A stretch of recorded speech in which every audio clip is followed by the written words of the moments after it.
అందరి సభ్యులలో నరసన్న గారు కూడా ఒకరు. ఎందుకంటే అప్పట్లో 2008లో మేమందరం కూడా లోకల్ రిపోర్టర్లుగా ఉన్నాము.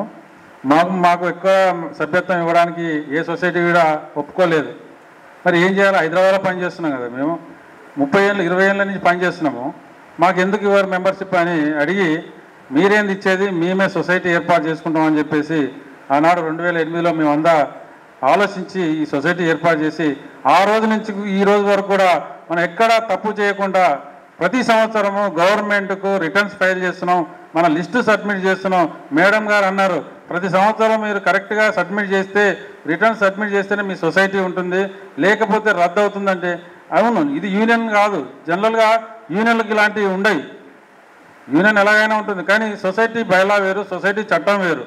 కాబట్టి ప్రతి సంవత్సరం కూడా దీన్ని కంపల్సరీ మన సభ్యత్వాన్ని గవర్నమెంట్ దృష్టికి తీసుకెళ్తున్నాం, ఇస్తున్నాం. రిటర్న్స్ మన అకౌంట్స్ అన్ని సబ్మిట్ చేస్తున్నాం. కాబట్టి మన సొసైటీ ఈరోజు ఈ స్థాయిలో ఉంది. కాకపోతే మనకు స్థలాలు రాలేదన్న ఆవేదన ఒకటే ఉంది.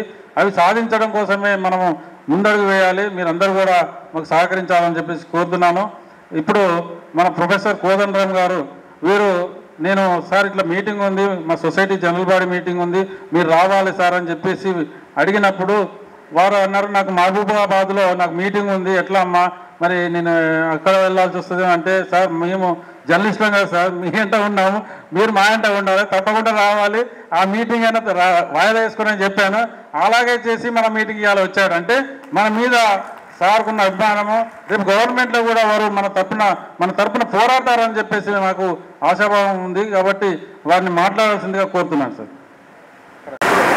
జర్నలిస్టుల greater Hyderabad journalist mutually aided cooperative housing society సర్వసభ్య సమావేశానికి అధ్యక్షత వహిస్తున్న మామిడి సోమయ్య గారు, ఇందులో ఉన్న పాలక మండలిలో భాగమై దీన్ని నడుపుతున్నటువంటి ఆనందం గారు, బొల్లం శ్రీనివాస్ గారు, రామచందర్ గారు, నర్సయ్య గారు, ఇతర పెద్దలందరికీ కూడా, మీ అందరికీ కూడా పేరు పేరు నా వందనం. నిజంగానే ఇల్లు అనేది మన మధ్యతరగతికి ఒక కళలాగానే మిగిలిపోయింది. ఒక్క జర్నలిస్టులే కాదు, అది లాయర్లది అదే పరిస్థితి. ఇట్లాంటివే చిన్న చిన్న వృత్తులు చేసుకొని బతుకుతున్న ప్రతి ఒక్కరిది కూడా అదే పరిస్థితి. అందుకని ప్రతి ఒక్కరూ ఆఫీసులో ఒక కోఆపరేటివ్ సొసైటీ పెట్టుకొని భూముల కోసం ఒక ప్రయత్నం అయితే చేస్తూ ఉన్నారు. ఇదివరకైతే హైదరాబాదులో శక్తిని బట్టి కొంచెం దూరం పోయినా మనం ఏదో ఇల్లు స్థలం కొనుక్కునే అవకాశం ఉండేది. అప్పుడే సహకార సంఘాలే సభ్యుల నుంచి కొంత వసూలు చేసి ప్రభుత్వ సహకారంతో కొంత తక్కువ ధరకు భూమి సంపాదించి ఇళ్ల స్థలాలు ఇవ్వగలిగినాయి. కానీ ఆ ప్రయత్నాలు ఇప్పుడు సాధ్యపడట్లేదు. ఇంత ధరలు పెరిగిన తర్వాత ఇవాళ విషయము ఆ సహకారం అనేది ఎవరి నుంచి మనకు దొరికే పరిస్థితి లేదు. ఇల్లేమో లేకపోతే మనం బతకటం కష్టం. ఇల్లుతో వచ్చేది ఏంటంటే మొట్టమొదట ఒకటి ఆత్మగౌరవం, మన మీద నమ్మకం కూడా పెరుగుతాయి. ఇక్కడనే ఇల్లు కట్టుకొని ఇన్నే బతుకుతున్నాడు కాబట్టి పక్కనే నన్ను అప్పియమన్నా ఇస్తాడు, గౌరవప్రదంగా ఉంటుంది. దుకాణంకు పోయి ఉద్దర ఖాతా పెట్టినా పెట్టుకోవటానికి అవకాశం ఉంటుంది. ఇల్లు ఒక స్థిరత్వం కల్పిస్తుంది, మనిషికి ఒక గౌరవాన్ని ఇస్తుంది. భవిష్యత్తుకు మనం బతకగలుగుతామనే సెక్యూరిటీ కూడా ఇల్లు మనకు కలగజేస్తుంది.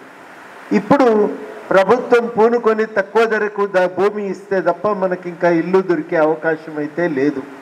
అందుకని సహకార సంఘం పెట్టుకుని మళ్ళా మనం ప్రభుత్వాన్ని అడగవలసి ఉంటుంది.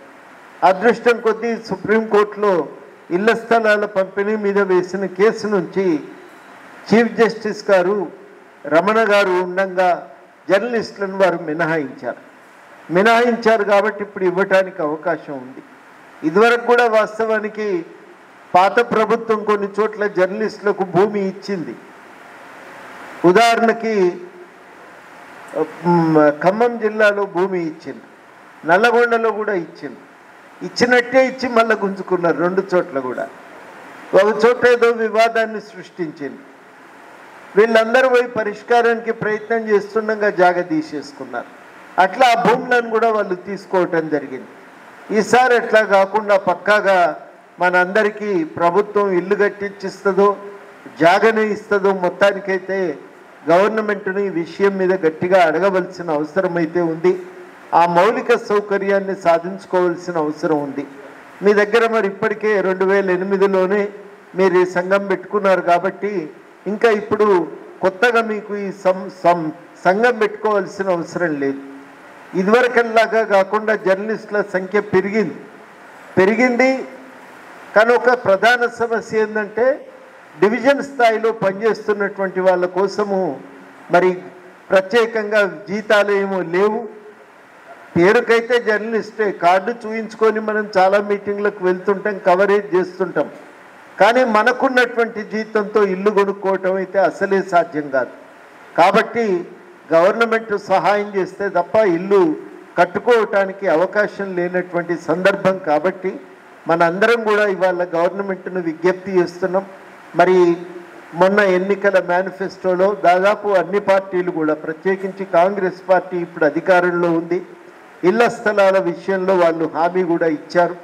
కాబట్టి హామీని సాధించుకోవటానికి మీరు చేసే ప్రయత్నాలకు వెంట ఉంటామని కూడా ఈ సందర్భంగా హామీ ఇస్తున్నాం.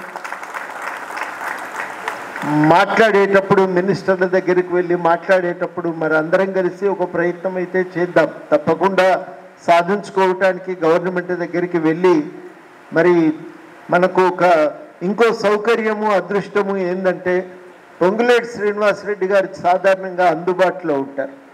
పని అయితే అవుతుంది, ఇది కాకపోతే కాదు అని సూటిగా చెప్పే తత్వం ఉన్న మనిషి కాబట్టి కొంత మనం పని సాధించుకోవటానికి అనువైనటువంటి వాతావరణమే అక్కడ మనకు కనబడతా ఉంది. కాబట్టి ఈ రెండు సౌకర్యాలను, పరిస్థితులను మనం సానుకూలంగా మలుచుకొని మన డిమాండ్ల సాధన కోసం చేసే ప్రయత్నానికి మీకు అండగా ఉంటానని హామీ ఇస్తూ ఈ అవకాశం ఇచ్చినందుకు కృతజ్ఞతలతో సెలవు.